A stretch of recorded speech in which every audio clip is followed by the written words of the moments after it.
Welcome to the Bill Walton Show, featuring conversations with leaders, entrepreneurs, artists, and thinkers. Fresh perspectives on money, culture, politics, and human flourishing. Interesting people, interesting things.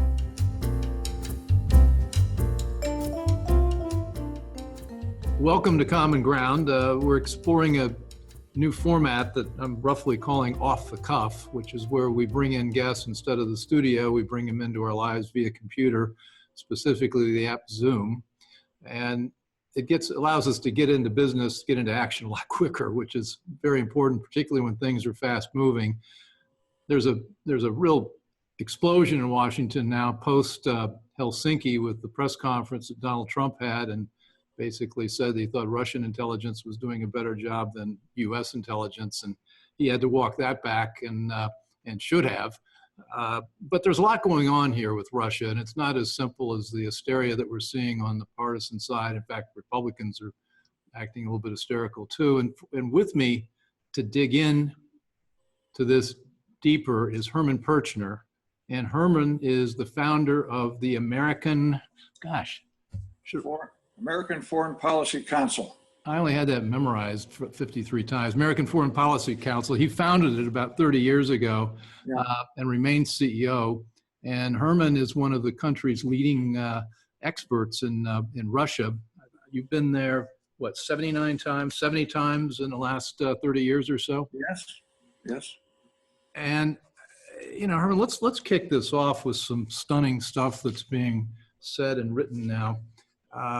Former CIA Director John Brennan, who I personally didn't think did that good of a job, responded to Donald Trump's press conference by saying, Donald Trump's press conference performance in Helsinki was treasonous. He's wholly in the pocket of Putin. Russian patriots, where are you? I don't think that's a very helpful statement, and I don't think it sums up where we are. Herman, where are we right now? Let's start in immediate aftermath of the press conference and how much that really is going to matter to the Russian-U.S. relationship. First, a word about Brennan. We know now that he voted, I believe, twice for Gus Hall, the Communist Party candidate for president in the United States. That during the height of the Cold War. He was a young guy and said it was a protest vote, but it says something about his politics and the way he conducted himself during the Obama administration when he was CIA director. He's a fine one to talk about treasonous activities given some of his past record. So. Well, thank you. We've knocked that ball out of the park. Yeah.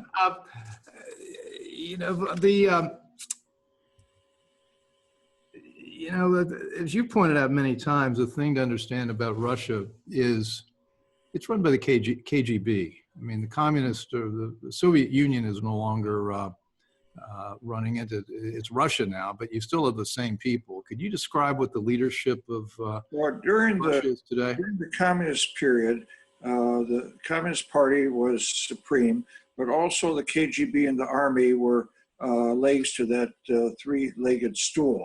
Now it's the KGB by itself, and they have a culture that's very different than Russian culture. They do not believe philosophically in democracy. They believe if you don't get in line, it's perfectly acceptable to kill your opponents. That's kind of the center of their cultural gravity.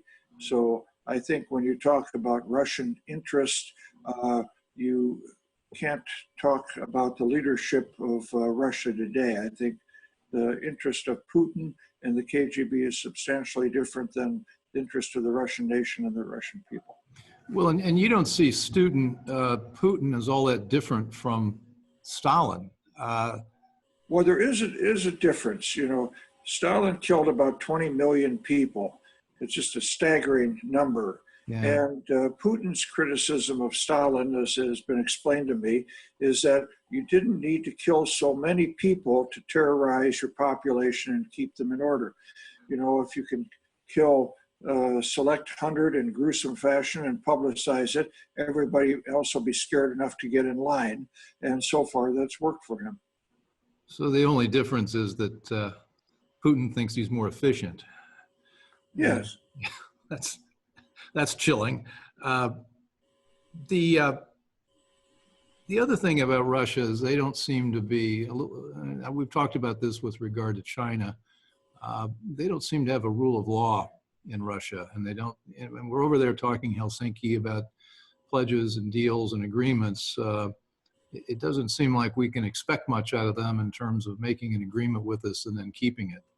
Well, they have no regard for the rule of law, either internally or externally. You know, if you want to know what a country's elite, and not just Russia, but any country's elite, thinks about the future of their country, look what they do with their money, look what they do with their children. There's practically nobody that's around Putin today, the 200-300 people that are most important to him staying in power, that don't have multiple passports, don't have foreign bank accounts, probably have a relative sitting on their money in foreign countries. And why? Because there's no rule of law that they feel comfortable will protect their assets or their physical well-being inside of Russia. And they're not completely sure what the future of Russia as a country is. So they take it outside of their wealth and their family outside of Russia, so they have a place to land if things really get bad. They also, as a country, even predating Putin during the Soviet era and then before that, have not paid too much attention to treaties. We sign a treaty, and the U.S. Tends to really adhere to it. Congressional watchdogs and the press, and they would yell if we weren't. In Russia, they have broken countless treaties, and Putin has broken countless treaties. So when we think about influencing Russia, we need to be thinking about influencing not the massive Russian people, but the elites that surround Putin. That's correct. And I think you pointed out that they work very hard to steal their money. Yes. And they want their ill-gotten gains safe. And if they're ready to get out of the country in a moment's notice, the instant they think Putin is in trouble or they're in trouble, maybe more to the point. They want to protect that hard stolen money. And you have to, it's not easy even if you're doing it illegally with guns to amass $1 billion. So it is hard stolen, but it's stolen, a lot of it. Okay, so we've got Donald Trump, who earned his bones, as they say in the Godfather movie, in real estate in New York, and working with the likes of Roy Cohn, who's one of the legendary tough guy lawyers. Yeah. And real estate development in New York is not a game for the faint of heart. Do you think Trump's makeup, his background, his ability to do that has prepared him for Putin? Yes, I think so. You have one of the main op-ed writers, editorial writers of the New York Times, David Brooks, has been a critic of Donald Trump. And he wrote maybe a couple of months ago an interesting column talking about all the mob figures you have to deal with if you're building any building in New York, and talking about Roy Cohn, who was a lawyer for one of the mob families and was also a Trump lawyer. And he said, that doesn't sound so savory to us, but maybe it's the best preparation for dealing with somebody like Putin.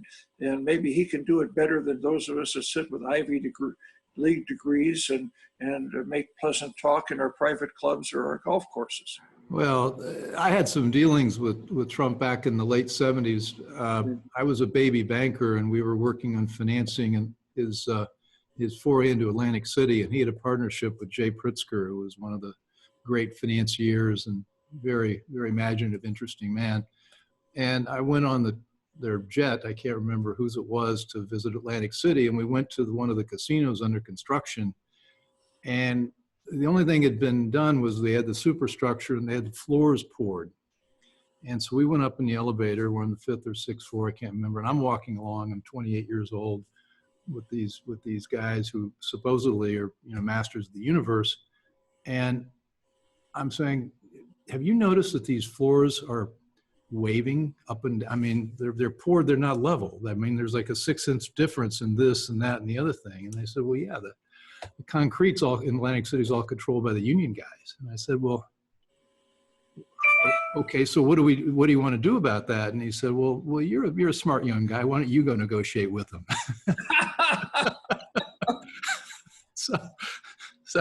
So I don't know. It's maybe that prepares us for Putin, but there's tough places all over the world. When you cast it in the terms we're casting it in, though, and we've got Trump over there developing, he hopes, a relationship with Putin. Do you have any hope, based on your 40 years, 50 years experience, that there's any kind of deal we can make with Russia? I think there are limited deals that can be made. The question is, will the deals be kept? And I think you have to pursue them, because for all the deals that Putin and Russia has broken, there are some that they keep. We've identified, I think, something over 400 treaties or agreements that exist bilaterally or multilaterally involving Moscow and Washington, and many of them are kept. So I think you have to pursue what's in the interest of both countries, maybe going after certain types of terrorists, maybe protecting nuclear material, maybe having to do with activity in the Arctic, and cut the deal. But I think when you cut the deal, it's very important to understand that Russia, given past history, may break it, and you should confront. I think at the time of deal making, Putin was saying, you know, we understand there may be a temptation for you to break it here or there, and if you do, this is what's going to happen, and happen quickly. And if he understands perhaps that we're serious about it and we follow through, then I think the deal has a much better chance of staying. What's happened in the past is they violated treaties, especially arms control treaties, and we haven't done anything. Well, that's an incentive for future bad behavior. Well, that was the issue with, I think, Crimea. There's no pushback, which I think has given them a green light on Ukraine. Yes. And the other thing, though, is that, you know, the people are complaining Trump is being too soft in his press conference and saying nice things, but the policies have been tough. I mean, we've had escalating sanctions, which are hurting him. He pulled out of the Iran deal. You know, he's armed. We've armed the Ukrainian opposition to Putin. We bombed Syria and chemical weapon sites, which is one of the protege states of Russia. So our actions since Trump has been president have been pretty tough. They have been tough, and much tougher than Obama, by the way. So what do we make out of this disconnect? And does it matter that we've got a new foreign policy team in Walton? And well, to people that are worried about Trump's statements, I think you have to balance them, as you mentioned, with the actions that he's taken, which have been tough. And you have to balance also with the people that he's appointed. John Bolton, the National Security Advisor, is known to be tough on Russia, as is Pompeo, Secretary of State, and Secretary of Defense Mathis, all tough on Russia. Now, would Trump have named them, knowing their positions, if he weren't prepared to institute the tough policies we've just talked about? But having said that, some of the public statements about Putin and not being tough on him the way he was tough on people in the Republican primaries, or tough on the people in NATO that weren't spending their fair share, causes some discomfort among people wondering where he's going to finally go when the big deal with Putin is cut. And if that's simply a negotiating posture and he's going to cut a great deal or not, we're going to find out with time. well, you know, a lot of this hysteria, I mean, Trump has said that he's inherited a foreign policy from a foreign policy establishment in the U.S. that is characterized by foolishness and stupidity. Yeah. And he's just really had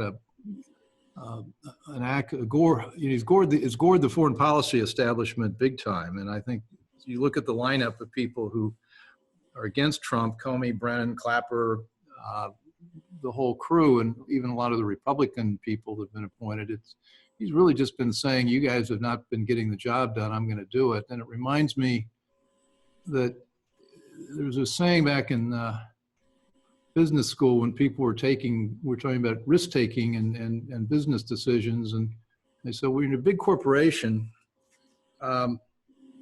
It's better to fail conventionally than it is to succeed unconventionally. And it seems like a lot of the conventional diplomacy that we've used has not succeeded in bringing about objectives we want, yet he's extremely unconventional, put it mildly.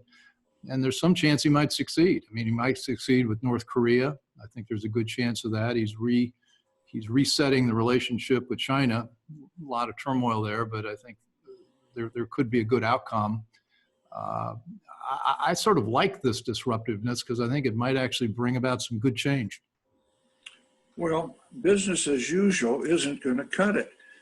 We've had a lot of presidents that had business as usual with North Korea. Did they get Kim to the table? They did not. And we don't know what the final outcome will be, but I note that we've seen a stoppage of nuclear testing in Korea. We've seen a stoppage of the missile launching. We had successive presidents that said, NATO, pay your fair share, which they've not done. And they've made nice and they haven't ruffled feathers. But I know now with notice that spending among NATO countries is going up. And I think you have to give Donald Trump some of the credit. Russia's bad behavior that has spooked the countries nearest Russia gets credit too, because if you look at where the spending is going up the most, it's in those countries closest to Russia. But does Trump get credit, and should he be given credit? Yes.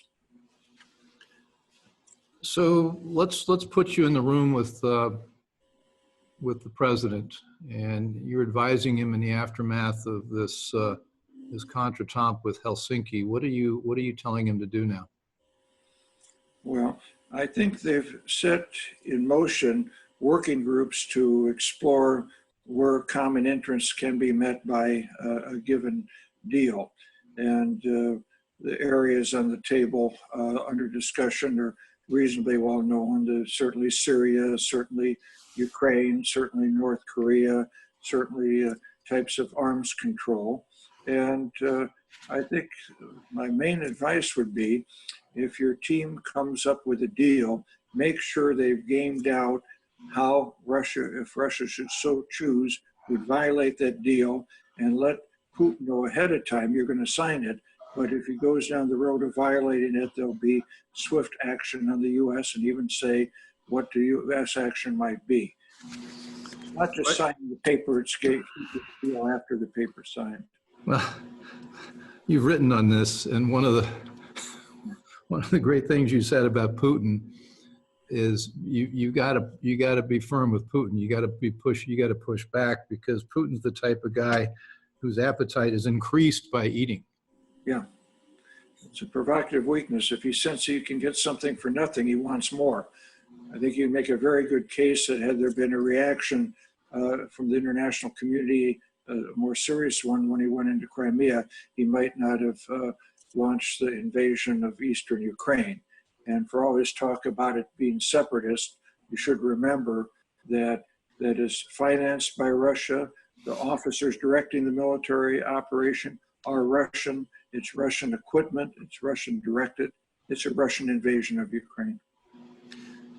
And we touched on this earlier, but it's not like Putin is living in Russia omnipotent. I mean, he does have forces around him, the oligarchs in particular, who he has to keep happy or he loses his power. Although yes, we talk about them having their bank accounts stuffed offshore. I've heard rumors that he has as much as $50 billion out of the country. Well, the way the system works is that if there's a big project, say the Olympics, there's a state budget for the building the facilities to host the Olympics. It's common wisdom that about half of that is siphoned off the top, and some of it goes to the contractors and the local political bosses, but some filters up to Putin. You know, it's just their system. The guy on the top should always get some. Well, I'm sure that worked in, I'm, so But every time we the talk about Russia. problem is this, Bill. Right now, this is kept, his money was kept in other people's names. And as long as he has power, he can do what he wants. But say he decided to park a paltry 10 billions with Bill Walton, and all of a sudden Putin dies of a heart attack and all that money's in your name. Is it your money or is it Putin's relatives? Or if he loses power and is still alive and calls you up and says, Bill, send me the money. Are you going to send it? Maybe. Can he be sure? No. Well, I'm just looking here to think about where can he be helpful with North Korea? It's possible, but I think it's difficult for him.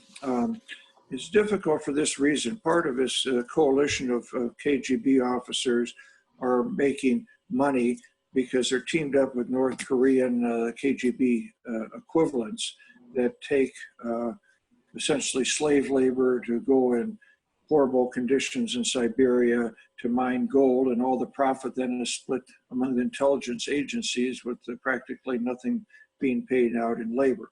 So some of the people that support Putin are making money, and there are also sales into North Korea on arms and other questions. So to the extent that he would begin to put pressure on North Korea by cutting off their cash flow, there will be some objection from part of his coalition. China has a problem this way too, but the Chinese economy is so much bigger, it's less of a problem for China. But, well, explain the slave labor. I mean, I've heard about that, but how's that manifest? North Korean intelligence decide we're going to take this number of thousands or hundreds of people, and they're going to be shipped because it's not their choice where they work. We'll just ship them where we want, and they ship them up to mines in Siberia, and they begin to work, and essentially they're fed and they're clothed more or less, and they work, and they're not really paid beyond that. Wow. It's like having a business with no labor cost. Well, that's the Gulag system. Yes. So that's still working, but with North Korean labor. Yeah, I won't say it's extraordinarily widespread, but it exists, and that's a problem. It's also, there's a question: would Russia benefit from the U.S. being buttoned down with problems, or with North Korea? Would we pay less attention to Ukraine or what they're doing in Syria if we're having to deal with a North Korean dictator that's unruly? So you could imagine somebody in Moscow arguing against making life easier for us with North Korea. Maybe a deal can be cut, but Putin will want something back, and the question is, what will he want back if he helps with North Korea? And is it a situation where he gets what he wants up front and then can renege later after not helping North Korea for 6 months? Maybe he's back to business as usual after 8 or 10 months. Yeah, well, that's been the pattern. Yeah, it's dicey. All right, so let's move from eastern Russia to the western border. Trump went over to the NATO meeting and ingratiated himself by telling them they all got to pay up, which I agree they should if they want the mutual defense obligations. They ought to meet their mutual defense obligations. And then he also took on Angela Merkel about the pipeline deal between Russia and Germany, which makes Germany highly dependent. What is it? 70% of their natural gas now would be slated to come from Russia. What's going on there? We just a couple weeks ago hosted the heads of 4 European parliaments and the deputy head of a 5th. And the deputy head was from Poland. The head couldn't come because the Polish parliament was in session. And they came to Washington to talk against the pipeline. Why are they against it, and why should the U.S. be against it? They're afraid if the pipeline bypasses Ukraine, or if gas is not going through Poland, that Russia is in a position to put more pressure on both countries like Ukraine and Poland and the Baltic states, as well as Western Europe. Imagine if there is a Russian move against one of the Baltic countries, Latvia, Lithuania, and Estonia. And it's the middle of winter, and Putin says to Germany, we're going to cut off your gas if you don't come along with us. Well, that's a type of pressure that those in mid-Europe that are near the Russian border do not want Putin to be able to exert. They think that it's much better if a bigger percentage of gas is accessed from the United States, and we're building, I think, 5 terminals to export liquid natural gas.